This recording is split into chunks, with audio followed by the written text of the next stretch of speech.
بسم اللہ الرحمن الرحیم۔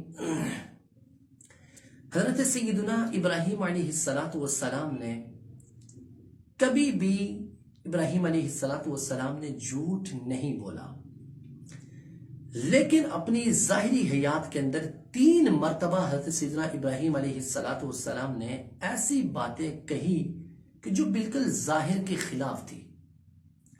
ظاہر کے خلاف ہونے کا مطلب یہ ہے کہ جب کوئی بات کی جاتی ہے اس بات کے 2 معنی ہو سکتے، ایک ظاہری معنی اور ایک خفی معنی۔ تو ظاہری معنی کے اعتبار سے وہ بالکل واقع کے خلاف تھی، لیکن خفی معنی کے اعتبار سے بالکل جو ہے وہ واقع کے عین مطابق تھی۔ وہ 3 باتیں کیا ہیں؟ آج وہ 3 باتیں ہم سنیں گے۔ حضرت سیدنا ابراہیم علیہ السلام نے جو پہلی بات ظاہر واقع کے خلاف کہی، پہلی بات کیا تھی؟ جس کو توریہ سے بھی تعبیر کیا جاتا ہے۔ سب سے پہلی بات کہ حضرت سیدنا ابراہیم علیہ السلام سے جب آپ کی قوم نے فرمایا کہ ابراہیم علیہ السلام آئیے آپ بھی ہمارے ساتھ ہمارے میلے میں چلیے، چونکہ سال کے بعد ابراہیم علیہ السلام کے زمانے کے اندر ان کی جو قوم تھی ان کا ایک میلہ ہوا کرتا تھا، تو وہ میلے میں جانے کے لیے قوم نے آپ سے فرمایا کہ آئیے آپ بھی میلے میں چلیے۔ تو حضرت سیدنا ابراہیم علیہ السلام نے ارشاد فرمایا میں بیمار ہوں۔ حضرت سیدنا ابراہیم علیہ السلام نے یہ جو فرمایا میں بیمار ہوں، تو آپ کا یہ کہنا یہ جھوٹ نہیں ہے، اس لیے کہ اس کا ظاہری معنی یہ ہے، ظاہری معنی کے اعتبار سے تو واقع کے خلاف سمجھی جا رہی ہے یہ بات، اس لیے کہ ابراہیم علیہ السلام کو دیکھا جائے تو اس وقت حضرت سیدنا ابراہیم علیہ السلام کو ابراہیم علیہ السلام آپ کی قوم کو بالکل ٹھیک، تندرست اور صحت یاب لگ رہے تھے، جس اعتبار سے یہ بات واقع کے خلاف ہے۔ لیکن جو خفی معنی ہے اس اعتبار سے اگر دیکھا جائے تو یہ جھوٹ نہیں ہے، بلکہ کیا ہے؟ یہ توریہ ہے کہ حضرت سیدنا ابراہیم علیہ السلام کو ہو سکتا ہے درد سر ہو، پیٹ میں درد ہو، پیٹھ میں درد ہو، جو لوگوں کو تو نہیں پتا ہوتا لیکن جس کو درد ہوتا ہے اسی کو پتا ہوتا ہے۔ تو لہٰذا یہ بات جھوٹ نہیں ہے، بلکہ کیا ہے؟ باطنی یعنی خفی معنی کے اعتبار سے یہ بات کیا ہے؟ بالکل کیا ہے؟ واقع کے مطابق ہے۔ لیکن ظاہری معنی کے اعتبار سے کہ اگر آپ کو دیکھا جائے تو یہ لگ نہیں رہا تھا کہ آپ بیمار ہیں، تو آپ کے ظاہری معنی کے اعتبار سے واقع کے خلاف، اور خفی معنی کے اعتبار سے کہ ہو سکتا ہے کہ آپ کو پیٹ میں درد ہو یا پیٹھ میں درد ہو یا کوئی اور جسم میں کسی عضو میں کیا ہو تکلیف ہو، تو اس اعتبار سے یہ واقع کے عین مطابق ہے۔ پہلی بات تھی کہ جس کو جھوٹ نہیں کہا جا سکتا۔ دوسری بات، جب حضرت سیدنا ابراہیم علیہ السلام سے قوم نے فرمایا کہ آپ چلیے آئیے ہمارے ساتھ میلے میں چلیے، تو ابراہیم علیہ السلام نے یہ فرمایا کہ میں بیمار ہوں، تو قوم کے سارے افراد جب وہ میلے کے اندر چلے گئے تو پیچھے حضرت سیدنا ابراہیم علیہ السلام رہ گئے۔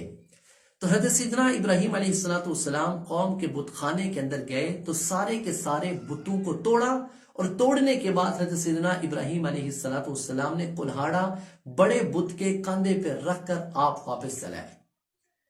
جب قوم میلے سے واپس آئی تو اس نے دیکھا کہ ہمارے سارے کے سارے بت جو ہے وہ منہ کے بل اوندے ٹوٹے ہوئے پڑے ہوئے ہیں۔ تو قوم نے حضرت سیدنا ابراہیم علیہ السلام سے آ کے پوچھا کہ سارے کے سارے قوم کے افراد جو میلے کے اندر تھے آپ ہی پیچھے تھے، تو ہمارے بتوں کو کس نے توڑا؟ اور آپ ہی ہمارے بتوں کے مخالف بھی تھے۔ تو حضرت سیدنا ابراہیم علیہ السلام نے آگے سے قوم کو جواب دیا تھا کہ بل فعلہ کبیرہم، یہ کام تمہارے بڑے نے کیا ہے۔ اب اس جملے کا کہ یہ کام ان کے بڑے نے کیا ہے، اس کا ظاہری معنی یہ ہے کہ کلہاڑا جس بت کے کاندھے کے اوپر ہے کہ اس نے بتوں کو توڑا ہے، یہ ظاہری معنی ہے اور قوم نے یہی معنی سمجھا۔ لیکن اس کا خفی معنی یہ ہے کہ حضرت سیدنا ابراہیم علیہ السلام یقیناً قوم میں سب سے بڑے تھے، تو حضرت سیدنا ابراہیم علیہ السلام نے اپنے بارے میں فرمایا کہ تمہارے بڑے نے ان کو توڑا ہے، یعنی اپنی ذات مراد لی۔ قوم نے ظاہری معنی سمجھا، لیکن حضرت ابراہیم علیہ السلام نے اپنی ذات کے اعتبار سے، اپنی ذات کے اعتبار سے فرمایا کہ تمہارے بڑے نے یعنی میں نے، یعنی ابراہیم علیہ السلام نے ان بتوں کو توڑا ہے۔ تو ظاہری معنی کے اعتبار سے واقع کے خلاف تھی یہ بات، لیکن خفی معنی کے اعتبار سے بالکل واقع کے عین مطابق تھی. اس کو جھوٹ سے تعبیر نہیں کیا جاتا بلکہ اسے توریہ کہا جاتا ہے. یہ دو باتیں.